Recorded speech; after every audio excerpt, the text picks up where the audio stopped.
Alright, welcome to Conspiracy Fact Daily.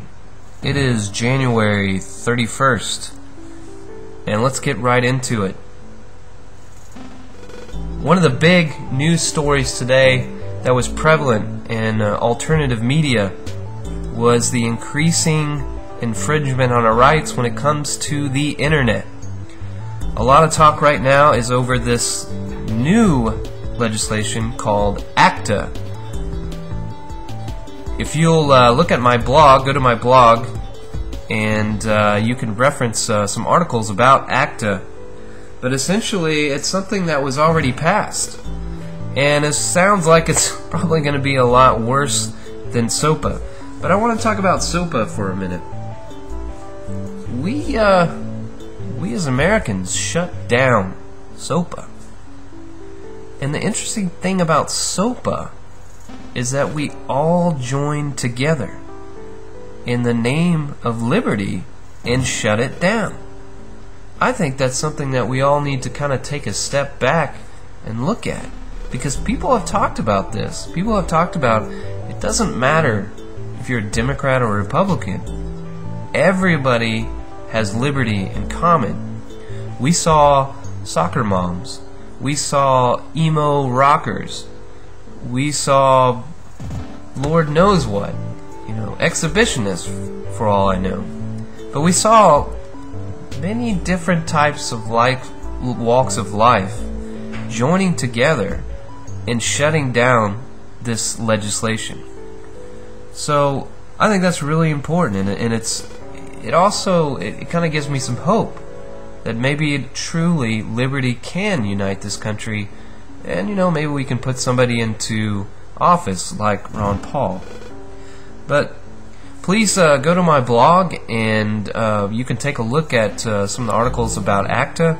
It's already passed. It's basically put into place to prevent counterfeit, but obviously that's the Trojan horse.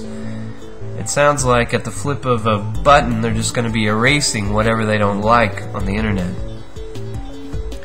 And I also want to talk a little bit about the concept of a Trojan horse in the internet. Alex Jones has been talking a lot about this, and you've probably thought about it yourself, but it's really starting to come to fruition here. And it's the idea that the internet was created essentially just to control us. Yes, the Trojan horse is that it's given us great communication, it's been excellent for business, it's been excellent for interpersonal relationships, it's been a lot of fun, it's been very entertaining. But now it's starting to look like they built this whole thing with an end game to just essentially control us. Because if you look at the increasing power that Google wields online, it's getting to the point where they can track us everywhere we go. So isn't it possible that the internet was created in the end to just control us and to basically put us into an informational type dictatorship? Something to think about, and please go to my blog and reference some articles that I posted about that. Alright, I also want to talk about mainstream media.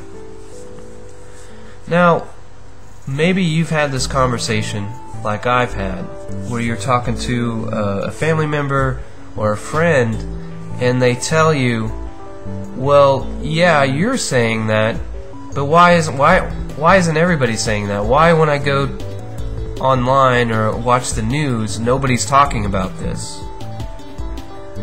And I think it's obvious for people who are kind of in the know and informed.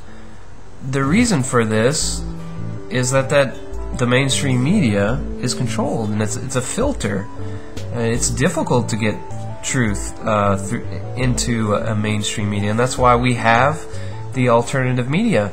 But I'm hoping, and I'm pressing, and I encourage you to press people to say, when are you going to start saying enough is enough?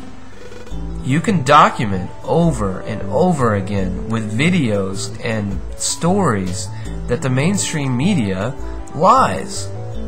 So if they're constantly lying to you, why do you keep using them as a reference? You know, if your next door neighbor kept telling you that there were no burglars around your house and you kept getting burglarized,